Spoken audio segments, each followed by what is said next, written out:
നമസ്കാരം, സുഹാസാറാണ്. ഈ വർഷത്തെ കീം എൻട്രൻസ് റിസൾട്ട് ഉടൻ തന്നെ പ്രഖ്യാപിക്കും എന്നാണ് പറഞ്ഞത്. എന്തെങ്കിലും പിന്നെ ഒരു ഡിലേ വരാനുള്ള സാധ്യത, നമ്മുടെ +2വിന്റെ റിസൾട്ട് 21-ാം തീയതിയാണ് പ്രഖ്യാപിക്കുമെന്ന് പറഞ്ഞേക്കുന്നത്. അപ്പൊ അതുമായിട്ട് ചിലപ്പോൾ അതിനോട് ചേർന്നായിരിക്കാം എന്നും പറയുന്നുണ്ട്.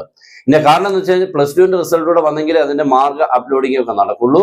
അങ്ങനെയും പറയുന്നുണ്ട്. മറ്റുള്ള എല്ലാ പ്രോസസ്സും എല്ലാ വർക്കും കംപ്ലീറ്റ് ചെയ്തിരിക്കുകയാണ്. ഉടൻ തന്നെ വേണമെങ്കിൽ പ്രതീക്ഷിക്കുകയും ചെയ്യാം. പിന്നെ നിങ്ങളുടെ പ്രൊഫൈൽ വെരിഫിക്കേഷനുള്ള സമയം എക്സ്റ്റെൻഡ് ചെയ്തിട്ടുണ്ട്. ഈ മാസം 20-ാം തീയതി വരെ ആക്കിയിട്ടുണ്ട്. നിങ്ങൾ എന്തെങ്കിലും അപ്ലോഡ് ചെയ്തതിനുള്ളിൽ, അല്ലെങ്കിൽ ആപ്ലിക്കേഷനുള്ളിൽ എന്തെങ്കിലും പ്രൊഫൈലിനുള്ളിൽ കുഴപ്പങ്ങളുണ്ടെങ്കിൽ, മിസ്റ്റേക്ക് ഉണ്ടെങ്കിൽ അത് തിരുത്താനാണ്. അതെല്ലാവരും ഒന്ന് ശ്രദ്ധിച്ചേക്കണം, ഒന്ന് ക്ലിയർ ആക്കിയേക്കണം.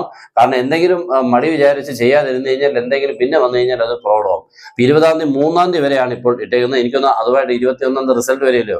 അപ്പൊ അതൊക്കെ വെച്ചോണ്ടായിരിക്കും അത്രയും ടൈം തന്നേക്കുന്നത്. ഓക്കെ, എന്തായാലും നിങ്ങൾക്ക് വേണ്ട പുതിയ പുതിയ അപ്ഡേഷൻസുകൾ, ന്യൂസുകൾ ഈ ചാനലുകൾ കൃത്യമായിട്ട് ഉടൻ തന്നെ നിങ്ങൾ എത്തിച്ചിരിക്കും. നമ്മുടെ ചാനൽ ഫോളോ ചെയ്യുക, മാക്സിമം നമ്മുടെ എല്ലാവരും ഒന്ന് ഷെയർ ചെയ്യുക, സബ്സ്ക്രൈബ് ചെയ്തിട്ട് ബെൽ ബട്ടനൊക്കെ എനേബിൾ ചെയ്തിട്ടേക്കുക. Okay, best wishes and good by.